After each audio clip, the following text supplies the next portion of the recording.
नमस्कार दोस्तों, इस वीडियो में आप यूपी टेट 2013 प्रश्न पत्र के हिंदी पार्ट का कंप्लीट पेपर सॉल्यूशन देखने जा रहे हैं। अगर आप अभी तक जितने भी यूपी टेट के पेपर हुए हैं सभी वर्षों को मिलाकर के सबका कंप्लीट पेपर सॉल्यूशन डिटेल में देखना चाहते हैं तो इस वीडियो के बाद इस वीडियो का डिस्क्रिप्शन जरूर चेक करिएगा। और अगर आप चैनल पर पहली बार विजिट कर रहे हैं तो इसको सब्सक्राइब करते हुए बेल आइकन को जरूर प्रेस कर लीजिएगा। चलिए दोस्तों, आज के इस महत्वपूर्ण वीडियो को शुरू करते हैं। पहला प्रश्न आप अपने स्क्रीन पर देख सकते हैं, दिया गया है कपटी मित्र के लिए सही मुहावरा है। तो चौथे विकल्प से शुरुआत करते हैं। आबनूस का कुंदा। आबनूस का कुंदा मुहावरा का अर्थ होता है बहुत अधिक काला व्यक्ति, कोई एक ऐसा व्यक्ति जो कि बहुत अधिक काला है। तो ये तो हमारा उत्तर होगा नहीं। तीसरा दिया गया अक्ल की दुम। अक्ल की दुम का मतलब होता है कि अपने आप को बहुत ज्यादा बुद्धिमान या फिर होशियार समझना। तो ये भी हमारा उत्तर नहीं होगा। पहला दिया गया दांत काटी रोटी।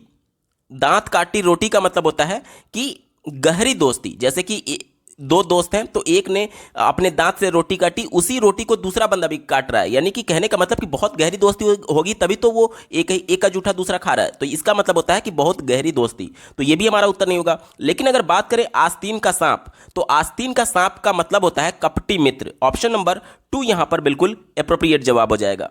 अगला प्रश्न पूछा गया है, इंद्रियों को जीतने वाले के लिए एक शब्द लिखिए। वाक्यांश के लिए एक शब्द दिया गया है। इंद्रियों को जीतने वाले को क्या कहा जाता है? पहला दिया गया है दूरदर्शी। तो जो दूर तक सोचता है उसे हम लोग दूरदर्शी बोलते हैं। तो ये तो उत्तर होगा नहीं। दूसरा दिया गया दत्त चित्त। चित्त का मतलब होता है मन योग, यानी कि ध्यान लगाने के सेंस में है। ठीक है, तो दत्त चित्त का किसके लिए प्रयोग किया जाता है? तो जो किसी कार्य के संपादन में मनोयोग पूर्वक लगा हुआ हो उसे दत्तचित्र कहते हैं। तो ये तो हमारा उत्तर होगा नहीं। कुशाग्र बुद्धि, यानी बहुत बुद्धिमान के लिए, बहुत होशियार के लिए कुशाग्र बुद्धि का प्रयोग किया जाता है। तो ये भी उत्तर नहीं होगा। एक ही विकल्प बचा जितेंद्रिय। देखिए, जीत ये दो वर्ड से मिलकर बना हुआ है, पहला जीत और दूसरा इंद्रिय, यानी कि जो इंद्रियों को जीत चुका है, यानी इंद्रियों को जीतने वाले को जितेंद्रिय कहते हैं। ऑप्शन नंबर 4 सटीक उत्तर हो जाएगा। अगला प्रश्न पूछा गया था, पवन का संधि विच्छेद कौन सा होगा? तो पवन का संधि विच्छेद हो जाएगा, ऑप्शन नंबर 3 में दिया गया है पो धन अन।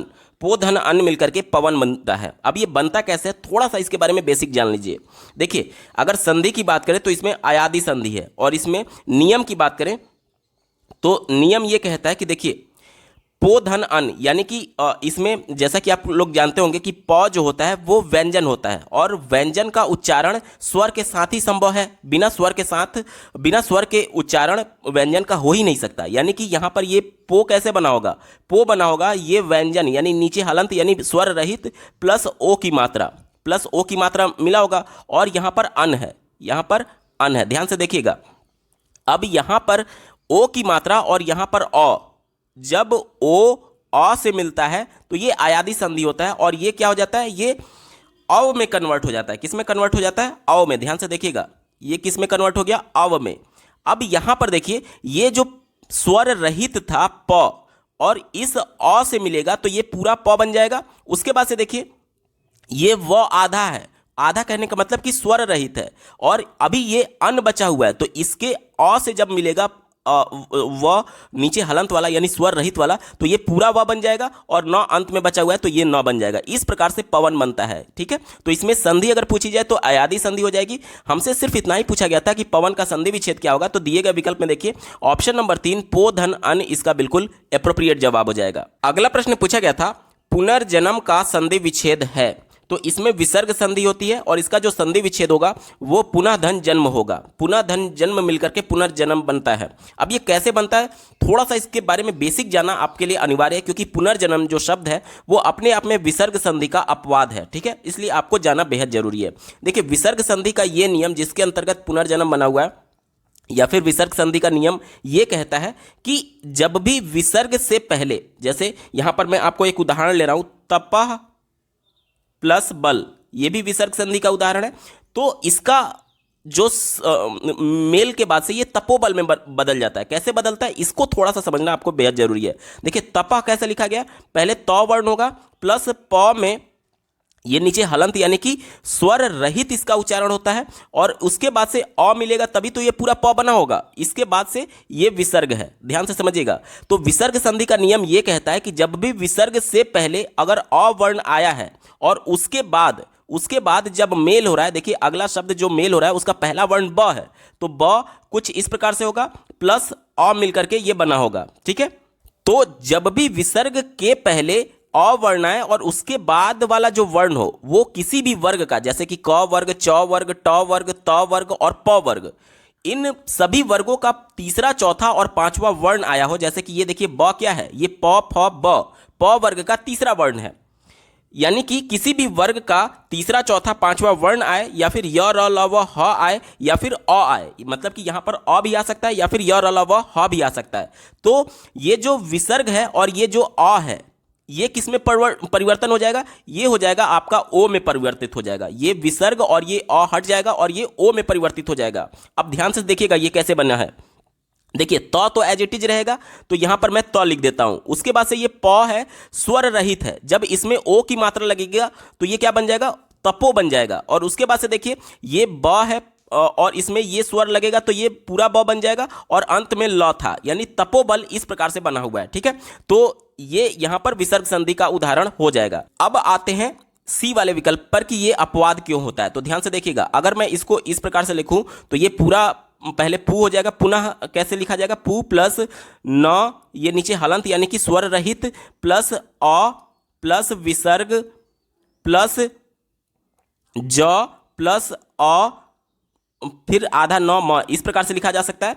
यहां पर देखिए मैंने क्या कहा कि जब भी विसर्ग के पहले अ आए और उसके बाद च छ ज जो है च वर्ग का तीसरा वर्ण आ रहा है, तो इसमें क्या परिवर्तित हो जाता है, विसर्ग और अ का लोप हो जाता है और ये ओ में कन्वर्ट हो जाता है। अगर ओ में कन्वर्ट कर दें तो इसको क्या लिख सकते थे हम, पू और न, तो ये हो जाएगा और ओ की मात्रा ये स्वर लग गया, अब ये पूरा हो जाएगा। उसके बाद से पुनो और यहाँ पर ज और आधा नौ म, पुनो जन्म होना चाहिए था, ये एक्चुअल में होना चाहिए था, लेकिन इसका बन क्या जाता है, इसका बन जाता है पुनर्जन्म, इसीलिए ये अपवाद होता है। और अपवाद होने की वजह से यहाँ पर जो विसर्ग है, ध्यान दीजिएगा, जो विसर्ग है वो किस में कन्वर्ट हो जाता है, वो आपका बदल जाता है र में। इस पुनः का जो विसर्ग आया हुआ है वो परिवर्तित हो जाता है र में, और वो भी र पूरा नहीं, नीचे हलंत यानी स्वर रहित, स्वर रहित होता है। इसलिए अगर पूरा रहता तब ये कैसे होता, ये पुनर्जन्म इस प्रकार से लिखा रहता। लेकिन चूंकि ये स्वर रहित होता है यानी नीचे हलंत है, तो ये पूरा र ना लिख करके ये यहां से हट जाएगा और ये ऊपर चढ़ जाता है इस प्रकार से, तो ये वर्ड बन जाता है पुनर्जन्म। ठीक है, उम्मीद करता हूं चीजें आपको स्पष्ट हुई होंगी। ऑप्शन नंबर सी, पुनर्जन्म का संधि विच्छेद क्या हो जाएगा, पुनः धन जन्म, इसका बिल्कुल सटीक जवाब है। अगला प्रश्न पूछा गया था, इत्यादि शब्द में कौन सी संधि है। तो इत्यादि शब्द में यड़ संधि होता है। यड़ संधि का नियम ये कहता है कि देखिए यहां पर अगर इसका संधि विच्छेद करें तो इसका संधि विच्छेद हो जाएगा इति प्लस आदि, इति प्लस आदि मिलकर के इत्यादि बना हुआ है। अब ये बनता कैसे, देखिए इति को हम लोग क्या लिख सकते हैं, जब इसका वर्ण विच्छेद करेंगे तो यहां पर पहले ई आ जाएगा प्लस तो जो होता है एक व्यंजन है, तो जाहिर सी बात है इसमें स्वर लगा होगा, तो इस प्रकार से लिखेंगे। और छोटी की मात्रा, इति में देखिए छोटी की मात्रा है, तो यानी यहां पर छोटी की मात्रा इस प्रकार से हो जाएगा। उसके बाद से क्या आया हुआ है, उसके बाद से आया हुआ है आपका आदि, उसके बाद से आदि आया हुआ है, यानी आ अलग मात्रा है और दी अलग है। ठीक है, यहां पर अब ध्यान देने वाली बात यह है कि जब भी छोटी ई का मेल आ से या फिर किसी भी दूसरे स्वर से होता है, तो यहां पर छोटी ई का किस में परिवर्तन हो जाएगा, वो य में परिवर्तित हो जाता है, य में, ध्यान दीजिएगा किसमें, य में। अब य जो है वो एक व्यंजन है, जाहिर सी बात है, तो ये नीचे हलंत हो जाएगा। अब ध्यान देने वाली बात यह है कि पहले ई वर्ण था तो ई मैंने एज इट इज लिख लिया, तो जो है वो व्यंजन है और य भी व्यंजन है, तो दोनों के मेल से पूरा तो होगा नहीं, यानी कि तो यहां पर आधा रह जाता है, यानी कि इत्य। अब देखिए आ जब आ एक स्वर है, तो जब स्वर जब व्यंजन से मिलेगा तो ये य नीचे हलंत था, तो ये अब हलंत हट जाएगा और ये य पूरा हो जाएगा, ये य पूरा हो जाएगा और आ की मात्रा लग जाएगी यहां पर आ की वजह से, और ये दी ऐसे आ जाएगा, यानी इत्यादि इस प्रकार से बना हुआ है। उम्मीद करता हूं आपको समझ में आया होगा। इसमें हमसे पूछा गया था कि कौन सी संधि है, तो इसमें यड़ संधि हो जाएगा। दिए गए विकल्प में देखिए ऑप्शन नंबर 1 यड़ संधि सटीक उत्तर है। अगला प्रश्न पूछा गया था, नाक रगड़ना का क्या अर्थ है। तो नाक रगड़ने का मतलब होता है कि किसी से दीनता पूर्वक प्रार्थना करना, यानी हाथ जोड़कर पैर पकड़ करके, उस सेंस में ये होता है, दीनता पूर्वक किसी से प्रार्थना करना, यानी नाक रगड़ना। ऑप्शन नंबर सी इसका बिल्कुल सटीक जवाब हो जाएगा। अगला प्रश्न पूछा गया था, उन्मूलन का विलोम क्या होगा। तो उन्मूलन का विलोम हमसे पूछा जा रहा है। उन्मूलन का मतलब होता है कि जड़ से उखाड़ना। जैसे कि आप लोग सुने होंगे गरीबी उन्मूलन, यानी कि गरीबी को खत्म करने के लिए, गरीबी को कम करने के लिए, यानी कि उन्मूलन का मतलब कि उखाड़ना जड़ से या फिर उसको धीरे धीरे खत्म करने के सेंस में आता है। तो उन्मूलन का विलोम हमसे पूछा जा रहा है। तो उन्मूलन का मैंने क्या बताया, जड़ से उखाड़ना, यानी इसका रोपण हो जाएगा।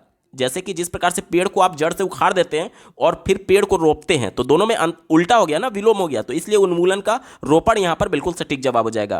पहले विकल्प की अगर बात करें उत्थान, तो उत्थान जो होता है वो पतन का विलोम है, तो ये तो होगा नहीं।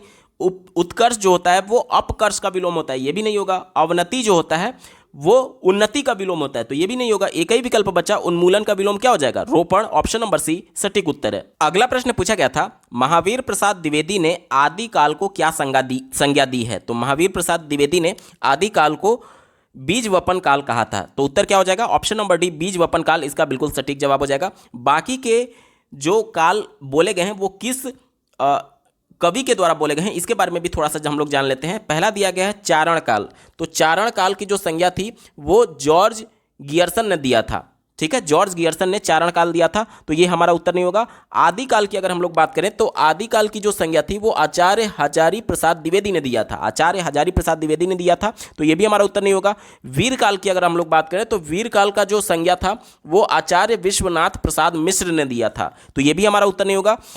हमारा उत्तर हो जाएगा बीज वपन काल, ये महावीर प्रसाद द्विवेदी ने आदिकाल को नाम दिया था। ऑप्शन नंबर डी सटीक उत्तर है। अगला प्रश्न पूछा गया था, अति सुधो स्नेह को मार्ग है किसकी पंक्ति है। तो ये जो पंक्ति है ये घनानंद की पंक्ति है। ऑप्शन नंबर 4 घनानंद इसका बिल्कुल सटीक जवाब हो जाएगा। अगला प्रश्न है, कालिंदी का पर्यायवाची क्या होगा। तो कालिंदी शब्द का पर्यायवाची यमुना होता है। ठीक है, ऑप्शन नंबर 4 यमुना इसका बिल्कुल सटीक जवाब हो जाएगा। अगला प्रश्न पूछा गया था, आधुनिक हिंदी साहित्य की पहली आत्मकथा के लेखक कौन माने जाते हैं। तो आधुनिक हिंदी साहित्य के पहली आत्मकथा के लेखक जो थे वो बाबू श्याम सुंदर दास को माना जाता है। इन्होंने 1941 ईस्वी में, ध्यान दीजिएगा, 1941 ईस्वी में अपनी आत्मकथा लिखी जिसका नाम था मेरी आत्मकहानी, जो कि किसके द्वारा लिखा गया था, बाबू श्याम सुंदर दास के द्वारा। तो ऑप्शन नंबर 1 बाबू श्याम सुंदर दास इसका बिल्कुल एप्रोप्रिएट जवाब हो जाएगा। अगला प्रश्न पूछा गया था, कार्य के आरंभ में ही विघ्न पड़ना किस मुहावरे का अर्थ है। पहला दिया गया है सिर मारना। सिर मारने का मतलब होता है कि अत्यधिक प्रयास करने के बावजूद भी कोई काम सफल नहीं होना। जैसे कि बोला जाता है ना कि मैंने इसके साथ सिर मार लिया फिर भी ये फेल हो गया, मतलब कि बहुत मैंने प्रयास कर लिया, सिर मार लिया फिर भी ये फेल हो गया, तो ये तो उत्तर होगा नहीं। दूसरा दिया गया सिर पर सेहरा बंधा होना, यानी कि श्रेय प्राप्त करने के सेंस में इसका उत्तर आता है, इसका अर्थ होता है, तो ये भी हमारा उत्तर नहीं होगा। सिर पर शैतान सवार होना, यानी कि कुरीतियों का बहुत ज़्यादा किसी व्यक्ति पर हावी हो जाना, यानी कि उसके सर पर शैतान सवार हो गया, तो ये भी हमारा उत्तर नहीं होगा। एक ही विकल्प बचा ऑप्शन नंबर सी, सिर मुड़ाते ही ओले पड़ना, यानी कि जैसे ही सिर मुड़ाया गया, अभी कार्य आरंभ हुआ ही था कि विघ्न उसमें आ जाना। ठीक है, कार्य के आरंभ में ही विघ्न आ जाना। ऑप्शन नंबर सी इसका बिल्कुल सटीक जवाब हो जाएगा। अगला प्रश्न पूछा गया था, किस कवि को कवियों का कवि कहा जाता है। तो शमशेर बहादुर सिंह को कवियों का कवि कहा जाता है। विकल्प नंबर बी सटीक उत्तर है। अगला प्रश्न है, दशरथ सूत तिहु लोक बखाना, राम नाम का मरम है आना, किस रचनाकार की ये पंक्ति है। तो ये कबीरदास जी की पंक्ति है। ऑप्शन नंबर बी इसका बिल्कुल एप्रोप्रिएट जवाब हो जाएगा। अगला प्रश्न पूछा गया था, हिंदी का पहला पत्र है। तो उदंत मार्तंड को हिंदी का प्रथम पत्र माना जाता है। इसके बारे में थोड़ा सा जान लेते हैं कि ये जो पत्रिका है, ये जो पत्र है उदंत मार्तंड 30 मई 1826 ईस्वी को, 30 मई, ध्यान दीजिएगा, 30 मई 1826 ईस्वी को कानपुर के निवासी पंडित जुगल किशोर के संपादन में कलकत्ता से प्रकाशित हुई थी। तो उत्तर क्या हो जाएगा, उदंत मार्तंड इसका बिल्कुल एप्रोप्रिएट जवाब हो जाएगा। अगला प्रश्न पूछा गया था, चिंतामणि किसका निबंध संग्रह है। तो चिंतामणि रामचंद्र शुक्ल का निबंध संग्रह है। ऑप्शन नंबर 3 यहां पर बिल्कुल एप्रोप्रिएट आंसर होगा। अगला प्रश्न पूछा गया था, काशी नागरी प्रचारणी सभा की स्थापना किस वर्ष हुई थी। तो ये 1893 ईस्वी में हुई थी। ऑप्शन नंबर 1 सटीक उत्तर होगा। इसके जो संस्थापक थे, अध्यक्ष बाबू श्याम सुंदर दास, राम नारायण मिश्र और शिव कुमार सिंह थे। ठीक है, तो उत्तर क्या हो जाएगा 1893, ऑप्शन नंबर 1 सटीक उत्तर है। अगला प्रश्न पूछा गया था प्रेम सागर किसकी रचना है, तो ये लल्लू लाल जी की रचना है, ऑप्शन नंबर 3 इसका बिल्कुल एप्रोप्रिएट आंसर है।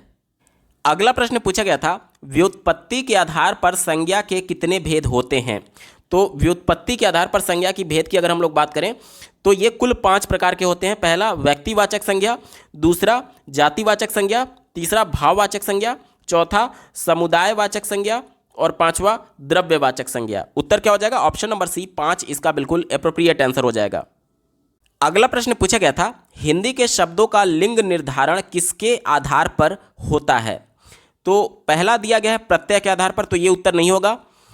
इसके बाद से दिया गया क्रिया के आधार पर, तो ये भी उत्तर नहीं होगा। सर्वनाम के आधार पर, ये भी उत्तर नहीं होगा। ऑप्शन नंबर 20 संज्ञा इसका बिल्कुल सटीक जवाब हो जाएगा। जैसे कि अगर हम लोग बोलते हैं कि राम जाता है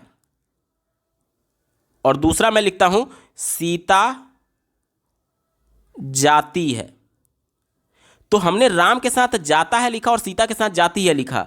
ये लिंग किसके आधार पर तय हो रहा है, ये संज्ञा के आधार पर कि राम है तो पुरुष होगा और सीता है तो महिला होगी। इसी को तो संज्ञा बोलते हैं, किसी व्यक्ति विशेष के नाम को ही तो संज्ञा बोलते हैं। तो ऑप्शन नंबर 20 संज्ञा के आधार पर लिंग का निर्धारण होता है हिंदी में। ठीक है, ऑप्शन नंबर बी सटीक उत्तर हो जाएगा। अगला प्रश्न पूछा गया था कारक के कितने भेद होते हैं, तो कारक के कुल भेदों की संख्या अगर हम लोग बात करें तो इनका 8 भेद होता है। कौन कौन से, ध्यान से समझिएगा। पहला होता है कर्ता कारक जिसका कारक चिन्ह ने होता है, कर्ता ने। दूसरा होता है कर्म को, कारक चिन्ह कर्म को होता है। तीसरा होता है करण कारक जिसका कारक चिन्ह से होता है। चौथा होता है संप्रदान कारक जिसका कारक चिन्ह को के लिए होता है। पांचवा होता है अपदान कारक जिसका कारक चिन्ह से होता है। और अगला होता है छठा संबंध कारक जिसका कारक चिन्ह का, के, की, रा, रे, री होता है। और इसके बाद से सातवां होता है अधिकरण कारक जिसका कारक चिन्ह होता है में पर। और अंतिम होता है आठवां संबोधन कारक जिसका कारक चिन्ह होता है हे, अरे, अजी, आहा, ये सब होता है। ठीक है, तो जैसे बोलते हैं ना हाँ हाँ, जैसे बोलते हैं ना कि हाँ इधर आओ, यानी किसी को हम लोग संबोधित कर रहे हैं, तो ये सभी संबोधन कारक के अंतर्गत आते हैं। तो टोटल भेद की संख्या की बात की जाए तो 8 कारक हो जाते हैं। ऑप्शन नंबर बी सटीक उत्तर हो जाएगा। अगला प्रश्न पूछा गया था घ का उच्चारण स्थान क्या है, तो जो घ है वर्ण, ये क वर्ग के अंतर्गत आता है। देखिए क, ख, ग, घ, तो क वर्ग का जो उच्चारण होता है वो किससे होता है, वो कंठ से होता है। दिए गए विकल्प में देखिए ऑप्शन नंबर बी कंठ इसका बिल्कुल सटीक जवाब हो जाएगा। बढ़ते हैं अगले प्रश्न की तरफ। 53 नंबर का प्रश्न आप अपने स्क्रीन पर देख पा रहे होंगे। दिया गया है कि अक्ष वर्ण किसके योग से बना हुआ है, तो अक्ष वर्ण जो होता है वो क प्लस मूर्धासा से बनकर बना हुआ है। क प्लस मूर्धासा, ऑप्शन नंबर 1 इसका बिल्कुल एप्रोप्रिएट जवाब हो जाएगा। बात करेंगे अगले प्रश्न की। 54 नंबर का प्रश्न आप अपने स्क्रीन पर देख पा रहे होंगे।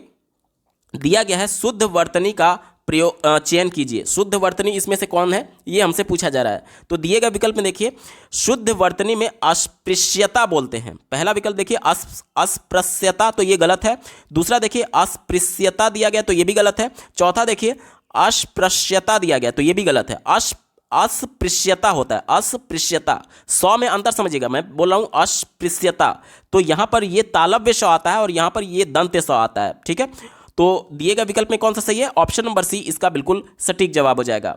अगला प्रश्न पूछा गया था कवि का स्त्रीलिंग है, तो कवि का स्त्रीलिंग क्या होता है, कवयित्री होता है, कवयित्री। ठीक है, तो यहां पर देखिए कवियित्री लिखा गया, तो ये गलत हो गया। कवित्री भी गलत हो गया, कवियित्री नहीं होता है, तो ये भी गलत हो गया। एक ही विकल्प बचा ऑप्शन नंबर सी कवयित्री इसका बिल्कुल सटीक उत्तर हो जाएगा। अगला प्रश्न पूछा गया था तरणी का पर्यायवाची शब्द है, तो तरणी जो होता है वो सूर्य का पर्यायवाची होता है। ऑप्शन नंबर 1 सूर्य इसका बिल्कुल एप्रोप्रिएट आंसर है। अगला प्रश्न पूछा गया था मीन का पर्यायवाची शब्द है, तो मीन मीन्स होता है मछली। और दिए गए विकल्प में देखिए ऑप्शन नंबर डी में दिया गया मत्स्य, मत्स्य का मतलब भी होता है मछली। ऑप्शन नंबर डी इसका बिल्कुल सटीक जवाब हो जाएगा। अगला प्रश्न पूछा गया था दिए हुए शब्दों में भिन्न अर्थ वाला शब्द है, किसका अर्थ भिन्न है ये हमसे पूछा जा रहा है। आत्मजा का मतलब होता है पुत्री, नंदिनी का मतलब भी होता है पुत्री, कन्या का मतलब भी होता है पुत्री, तो ये सभी समान अर्थ वाले हैं। लेकिन भार्या की बात करें तो भार्या का मतलब होता है पत्नी, ये अलग अर्थ वाला है, इसलिए यही हमारा सही जवाब हो जाएगा, बाकी के हमारे गलत हो जाएंगे। ठीक है, अगला प्रश्न पूछा गया था अनुपम का पर्यायवाची शब्द है, तो अनुपम का पर्यायवाची क्या हो जाएगा, अद्वितीय यानी कि यूनिक। इसके अन्य पर्यायवाची की अगर हम लोग बात करें तो अद्भुत होता है, अनूठा होता है, अपूर्व होता है, अनोखा होता है, ये सभी पर्यायवाची होते हैं अनुपम के। ठीक है, ऑप्शन नंबर डी सटीक उत्तर है। अगला प्रश्न पूछा गया था, कान का कच्चा होने का अर्थ है। तो कान के कच्चे होने का अर्थ ये है कि किसी की भी बात पर विश्वास कर लेना, तुरंत विश्वास कर लेना कि उसने कुछ कहा, मैंने सुना और तुरंत उस पर विश्वास कर लिया, इसी को बोलते हैं कान का कच्चा होना। तो दिए गए विकल्प में देखिए ऑप्शन नंबर बी में बात की गई है, सुनी बात पर विश्वास करना। ऑप्शन नंबर बी इसका बिल्कुल सटीक उत्तर हो जाएगा।